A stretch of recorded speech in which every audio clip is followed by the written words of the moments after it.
It's EB. It's Sam Howell. It's your daily Commanders update on 30 June with JP Finlay. Let's go. Greetings and salutations. Welcome to Ref the District. I'm Nathan Perry. That's the Stoner, and this is your daily Commanders update for the 30th of June. And it might be the doldrums of the football season, but we've got a special guest Stoner here to join us and talking about what's happening with your Commanders. How excited are you to get JP Finlay on the show? Hey, with us? JP Finlay, he's what we would call one of our white whales, right? He's the one guy we've been trying to get, and we're super excited to have him. Yeah, absolutely. So without further ado, we have JP Finlay from NBC Sports and let's see, B. Mitch and Finlay, 106.7 The Fan, Beltway podcast with Mitch Tischler, Pete Haley, NBC Sports Washington, just went to Monumental. JP, is there a job that you don't have? Apparently I can't get on Ref the District. So can we start there? I feel like I saw a tweet, I responded. I don't know that you've ever tried anything previously. That's probably fair. I think we've probably tried when we first started a couple of years ago, and then it just kind of went off into the internet ether or whatever. We didn't hear anything back, but you're right. We haven't done our due diligence and tried. Yeah. We try not to be a nuisance, and you got a lot going on. You got a lot going on. But dude, you're totally fine. I try to do as many of these as I can. But Mitch and Pete were like, "You haven't done Ref the District yet?" I was like, "They never asked me. What am I supposed to do?" Like, next time I'll ask you guys, I guess. Oh, that's awesome. Well, yeah, we do appreciate you jumping on here and gave you the applause already. There's a lot of cheering going on in DC right now, as July 20th is kind of the date to be memorialized with Josh Harris taking over for Dan Snyder. You're a local guy. You're a fan of the team. How monumental, pun intended, of course, is this for the Washington Commanders? It's massive. I mean, this is huge for, fans of the team, but it's huge across the league. Dan Snyder has become a complete time suck, money suck, negative headlines suck, all of that, like to the entire NFL. It's eclipsed how bad things have been for, Skins, Commanders, Burgundy and Gold fans for 20 years to become a problem for a multi-billion-dollar organization. So it's a massive deal. Honestly, it's the biggest thing that's going to happen this NFL season. Because it's not just a regular sale. This is not just the Broncos getting sold. This is the league getting rid of a person that has caused tremendous strife and problems. And then, you localize that. And I don't know what's going to happen with Josh Harris, but I know it's going to be different. And I know he runs professional sports organizations, and people in Philly seem a little grumpy about him, but I primarily think that's because he's buying a team in DC and they kind of resent that. Yeah. I don't think whatever's going on with the stadium up there, I don't know. But the thing I'm most excited for when you talk to people in Philly about the Sixers is they're like, yeah, man, they can't win a championship. How great will it be if that's our conversation and that's what we're mad about? You know what I mean? We're not worried about sewage pipes bursting. They can't win a championship. Yeah, they keep failing in the second round of the playoffs. Sign me right up for those complaints. And, after a couple of years, if that becomes the standard, then we start complaining about titles. I can't wait. That's better. Well, and JP, I'm trying to figure out how, with all the different roles that you play with local sports, with a podcast, with working for the Commanders, if you will, at NBC Sports Washington, how do you balance your opinion? You being a fan, you're a DC native, you being a fan of the team, a reporter of the team. How do you balance your criticism when things are going bad? Do you ever have kind of people in your ear saying, whoa, you might be taking this a little too far? How do you do that when you have all these different roles? Well, let me be clear about one thing. I've never worked for the Commanders ever. I've never gotten one red cent from that organization. They had a contract with NBC Sports Washington. Yeah. But that didn't impact me. They had their own programming on the channel. If you remember, Julie's show. Sure. I think I try to strike the right balance. You've got the Caps jersey behind you. Unabashed local Caps fan, Wiz fan, Nats. I still love the O's. Hate me for it if you want. I think with the Commanders, I have a journalism degree, right? Like I'm trained in some of this stuff. I think I know how to. And what they tell you at J School is that everybody's going to have biases. You have to be cognizant of them. You're not going to truly create a scenario where you walk into something blindly. I think I've gotten heat for being too much of a homer, and I've gotten heat for being too critical. Wow. So I think if you get it from both sides, means you're probably telling the truth. There have been times where I've been asked, maybe told, to dial back kind of the snarkiness and the cheap shots. But I try not to take the cheap shots. There are a lot of people who do. I try not to. It doesn't mean I never do, because sometimes they're just there. But by and large, I don't think I have really crossed the line too often. I mean, one thing I always referred to during the demise of the Bruce Allen era is you don't need to take cheap shots. The record sucks. And I think even with Dan, now once there's like formal allegations about improprieties and stuff, that kind of speaks for itself. But like, to me, this thing's about football, and the record has been so bad. They've won one playoff game in the last 25 years or 24 years, 3 years, whatever it is. Like, how many cheap shots do you need to take? You can't win. Your job's to win. Your job's to put a competent product out there. And what I certainly won't do is apologize or celebrate the nonsense that gets celebrated. Like, you know what I mean? Like, we have made the playoffs 3 times in the last decade. Terrific. You haven't won a game. So yeah, right. I have had players at times say both ways. I've had players come up to me and say, that's unfair. You don't know the situation. But I've also had players come up to me and say, dude, I appreciate you speaking the truth. I don't know.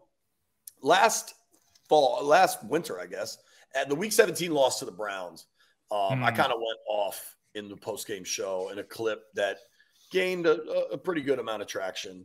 And it was just so indicative of the rudderless organization they were running at that point, that Dan was already kind of checked out, and it was just get to the finish line of the sale. And I said some pretty critical words after that, and I had multiple players in the locker room afterwards come up to me that next week and say thank you, because we don't know what's going on here either. And I don't know that it was Ron's fault. Yeah. There's like a lack of leadership there. So I've had players get pissed off too, though. So, I mean, you gotta, the only thing, and it's kind of an old school mentality. Like, I always show up. I know sometimes they're going to be pissed, but like, I'm there. You can come address it, and we can have a discussion. Well, one of the things that the players are having to deal with right now, and one of the things that fans are celebrating, is the second biggest acquisition here in DC, which is the Eric Bieniemy grab as offensive coordinator and assistant head coach. What does EB bring to the Commanders that should make fans excited for this next season? Well, obviously the offense. I mean, look at the results. He's won 2 Super Bowls in the last 5 years as an OC. That should make you excited. I think the offense will be I think they're going to get their playmakers in better positions to make plays. I think Fortier wrote a really good story maybe last month or something now in the Post about it wasn't that Turner didn't use a lot of motion, because he did, but the motion often resulted with the player going back to the same spot and not changing positions, and in turn not kind of forcing defenses to change their alignments. Bieniemy, the Andy Reid offense, doesn't do that. They use a ton of motion, but it'll bring somebody from the outside receiver into the strong side slot, something like that. And I think that'll be interesting. I don't have a ton of trust in this offensive line they've built, and I do think there'll be some schematic stuff that Bieniemy's going to try to move the line where a ton of plays you saw Mahomes, it'd be a pass play, so they can't advance past the line of scrimmage, but the entire line is moving to its left as Mahomes is moving to his left. And I think stuff like that will help Howell, who doesn't have the cleanest footwork in the world, and likes to kind of like lean on his arm for some of these throws. Certainly there's been kind of a kick start to the tempo and tenor of practices that Bieniemy brings. I think that'll be good for largely a young offense that, I don't know how well that would go if he walked into a situation with an established, highly productive offense, but that's not what you have here. So you can come in and kick everybody's ass and make some demands. I'm excited to see it. It's been fun to watch. They haven't really done any of their run installs because they're not in pads. So I'll be curious about that once we get into August. But I really think people got to temper their expectations. You got basically a rookie quarterback, four new starters on the line, a really complex verbiage, new offense being installed. And he had Mahomes before. So I think you got to really consider what this might look like, at least early on. It could be some slow movement. I think that was a fair assessment, Stoner. A little bit of that, the hate, a little bit of the love, coming from you, JP. Definitely more reserved than what a lot of our fan base is talking about right now. Yeah, you guys clearly pay attention. Do you think I'm too critical? Well, I think you're right. Is it as simple as saying with the offense, well, it's a new Eric Bieniemy has that successful track record. And then the opposite side is it as simple enough to say, well, he wasn't really running things. It was all Andy Reid. And it's probably somewhere in between there, because I don't think you can go as long as he has gone as an offensive coordinator, as a running backs coach, and have all that success. And then to just say, well, that was just all Andy Reid, and he was just a guy underneath Andy Reid. So I think it's somewhere in the middle, but it's probably leaning more towards he's going to be successful because he knows how to, one, design an offense, and number two, he knows how to motivate or hold players accountable or whatever in the offense. Because we have these debates all the time, JP. Sometimes it's just too simple on either end. Yeah, I agree with you that the truth's probably somewhere in the middle. I don't have the Andy Reid concerns. Like, he didn't do anything. It was all Andy. I think that's nonsense. I've talked to enough people from multiple positions in the league that don't agree with that. I think talent, man. Talent. Like, I'm excited about Howell. I can't wait to watch him. But anybody that thinks it's going to look the same as it does with freaking Pat Mahomes is nuts. Sure. Like, by and large, the 2000 Ravens, what they call the 30 for 30, the Bullies of Baltimore or whatever. Mm-hmm. Exactly. The talent's on the field. Brian Billick didn't win that thing. So, sure. We could talk about, I think EB could really help. We'll see. But I keep going back to remember that. That's a new bar for Sam Howell now, is Trent Dilfer. Just be Trent Dilfer. And this. I don't think these guys are the 2000 Ravens D. Not quite. You brought up Sam Howell. Are you a howler? Get that house sound up there a little bit. You said you're excited to see him. How much do you believe in Sam Howell as QB1? What is the scale? Well, we'll say 10's Trent Patrick Dilfer Mahomes and Pat Mahomes. And Dilfer's 1. Yeah. Dude, Dilfer's not a 1. Dilfer's like a 6. I mean, we've seen some 1s, boys. Yeah.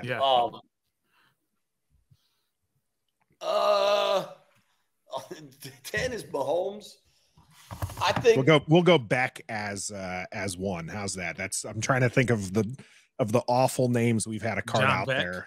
John Beck. John Beck is a 1. John Beck is a 1. Don't forget Mark Sanchez played here. Yeah, I think maybe Gilbert.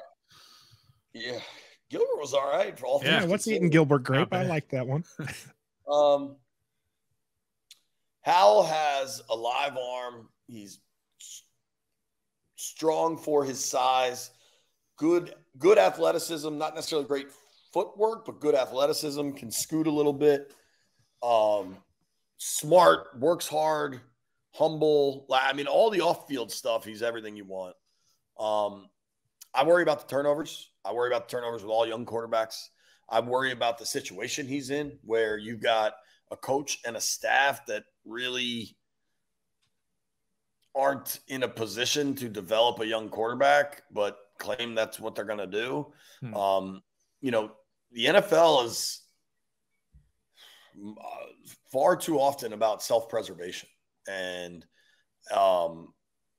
you know, I think this whole season's at such an odd intersection of priorities. But from a straight up talent perspective, yeah, I believe in Howell. I think he can play, man.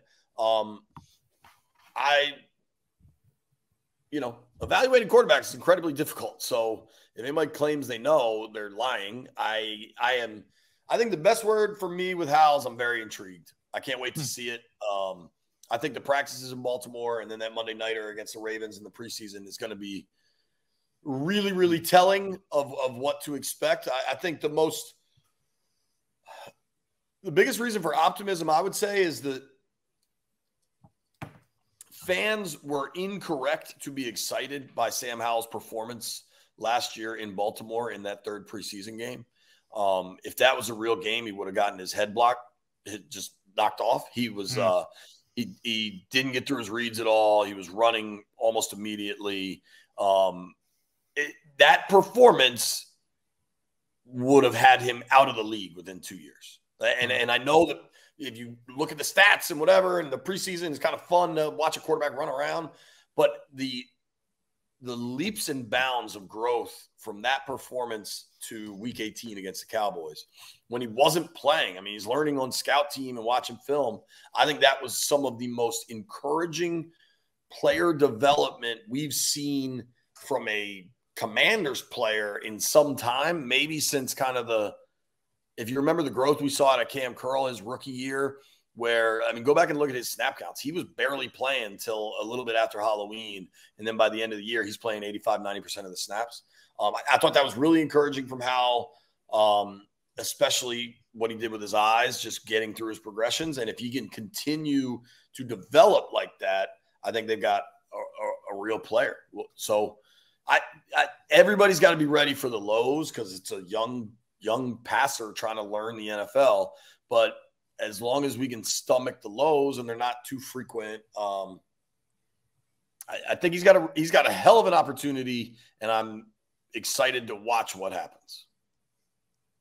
Sounds good. Well, we appreciate you, JP. We know you've got to get back to your family. It's 4th of July. What's on the grill for you come the 4th?